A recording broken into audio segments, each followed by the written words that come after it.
Quem vai substituir Jair Bolsonaro? E eu não estou falando da viagem que ele vai fazer para Dallas. Estou falando do próximo pleito eleitoral e não é o de 2020. O próximo pleito presidencial de 2022, porque já tem gente se posicionando no jogo e é sobre isso que a gente vai analisar aqui nesse vídeo. Mas antes eu peço para você deixar um like, compartilhar o vídeo, se inscrever no canal e principalmente ativa o sininho para você receber as notificações dos próximos vídeos. O primeiro pré-candidato, se é que já dá para falar assim, tá mais do que escancarado. O governador de São Paulo, João Dória, vem tentando aí, aliás, ele já queria ser candidato a presidente enquanto era prefeito da cidade de São Paulo. E agora, como governador, já disse que não quer ir para a reeleição e provavelmente vai se colocar como uma opção para o próximo pleito presidencial. O João Dória recentemente fez uma movimentação, digamos que muito interessante. Bom oportunista como ele aproveitou que o Jair Bolsonaro não ia mais a Nova York receber aquela premiação por causa das declarações do prefeito Bill de Blasio e resolveu ir num evento muito similar com o que o Jair Bolsonaro receberia o prêmio, aproveitou, foi lá, se colocou como um porta-voz do governo brasileiro e inclusive criticou o prefeito Bill de Blasio lá em Nova York. Lembra daquele papo de Bolsodória? Pois é. A cada movimento, digamos, errado do presidente Jair Bolsonaro, o João Dória já se posiciona de maneira antagônica. Mas é claro, é bom lembrar, e todos esses primeiros pré-candidatos que eu estou falando ainda não querem ir direto para o confronto com Jair Bolsonaro, porque de certa maneira ele ainda tem uma popularidade muito alta. Então eles estão aproveitando as falhas do Jair Bolsonaro para se posicionar contra. O segundo dessa lista é o Wilson Witzel, governador do Rio de Janeiro. Ele já deixou bem claro, está sim preparado para comandar o país, que tem mestrado, que está terminando o doutorado e que sempre se preparou para isso. O Wilson Witzel, que, igual o João Dória, também foi eleito no segundo turno dizendo que era o candidato do Bolsonaro. Ele não inventou um Bolso Witzel para fazer igual o Dória, mas basicamente foi eleito grudado nele na disputa para o governo do Rio de Janeiro. Porém, agora ele também vem mostrando que tem sim algumas divergências com o presidente da República, mas que o apoia, até porque o Bolsonaro ainda tem popularidade, mas já vem colocando o seu nome aí como candidato à presidência e vive sempre lembrando que o presidente Jair Bolsonaro é contrário à reeleição. Isso faz parte aí de quase todos esses primeiros pré-candidatos que eu estou dizendo.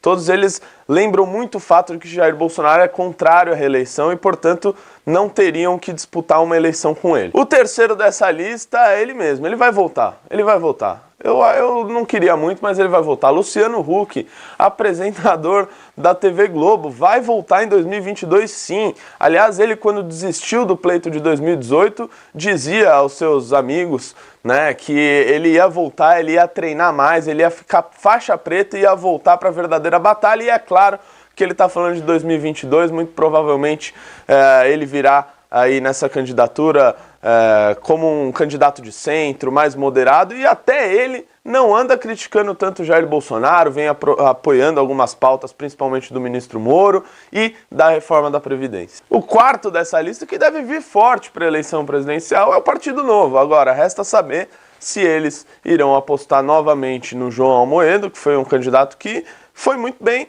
pelo que era esperado na eleição de 2018, ou se eles vão buscar alguém que tem um nome maior, não sei, algo meio Paulo Guedes, talvez. Sabe imitar o Almoedo? A gente não usa recursos públicos, né?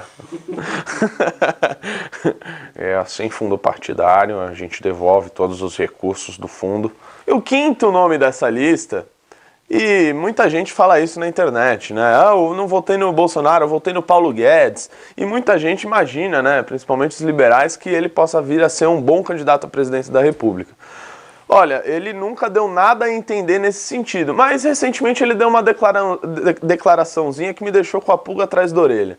Ele disse que se ele fosse o presidente, né, ele teria no máximo 10 ministérios e com uma estrutura muito pequena de recursos. Então, assim, convenhamos, por mais que faça parte ali da reforma administrativa que está sendo discutida, não é lá um assunto para o ministro da Economia ficar palpitando. Talvez neste comentário ele tenha ido um pouquinho acima da linha, mas já foi o suficiente para botar a pulga atrás na orelha daqueles que imaginam ele como candidato à presidência em 2022. O sexto desta lista, senhoras e senhores, e que é muito falado, é do ex-juiz federal e agora ministro da Justiça, Sérgio Moro. Muita gente aí vem colocando ele como um possível sucessor do Jair Bolsonaro. Até o Jair Bolsonaro já falou sobre isso. Agora, o Jair Bolsonaro recentemente disse que colocaria o Sérgio Moro no STF.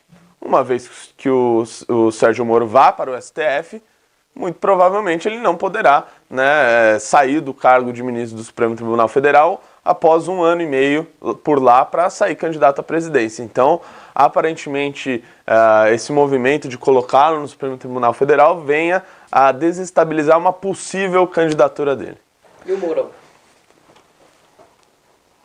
Não tem cacife. Bom, agora vamos falar de alguns candidatos da esquerda. E o sétimo dessa lista é ele mesmo, ele que vem de novo aí, ele que já competiu em 2002, competiu agora, Ciro Gomes, pelo PDT. Os próprios candidatos da esquerda, eles não virão numa pegada tão radical como, por exemplo, o Guilherme Boulos, ou mesmo como era o Lula. Muitos dele até é uma espécie de esquerda que faz algumas coisas de direita, como é o caso do Ciro Gomes, né? Que ele até fala em reforma da Previdência, apesar de ser contra essa reforma. Só que o Ciro Gomes, pessoal, ele já está disputando a 3ª eleição presidencial dele. Então, provavelmente, ele já vem cansado, depois de estar anos aí no debate público, apanhando pelas suas opiniões, provavelmente não será um candidato muito forte e provavelmente, e aqui eu estou profetizando, fará um papel de Marina Silva nas eleições de 2018. Em 8º lugar da nossa lista, o candidato do PT. Eu não acredito que Fernando Haddad venha disputar novamente, até porque ele foi um candidato que foi achado ali pelo Lula, tinha sido prefeito de São Paulo, mas fez uma gestão muito ruim, saiu com uma avaliação muito baixa, perdeu a eleição no primeiro turno para o João Dória, então provavelmente ele não terá outra oportunidade de disputar o pleito presidencial. Mas no PT, ao governador da Bahia, Rui Costa, que, aliás, foi eleito no primeiro turno, né?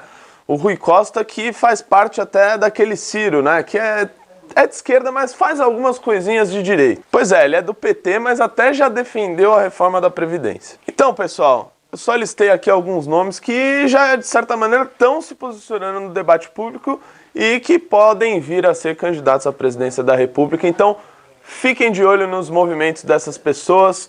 Um abraço e até o próximo vídeo. Inscreva-se no nosso canal youtube.com/mblivre. Precisamos da sua ajuda. Acesse mbl.org.br/contribua.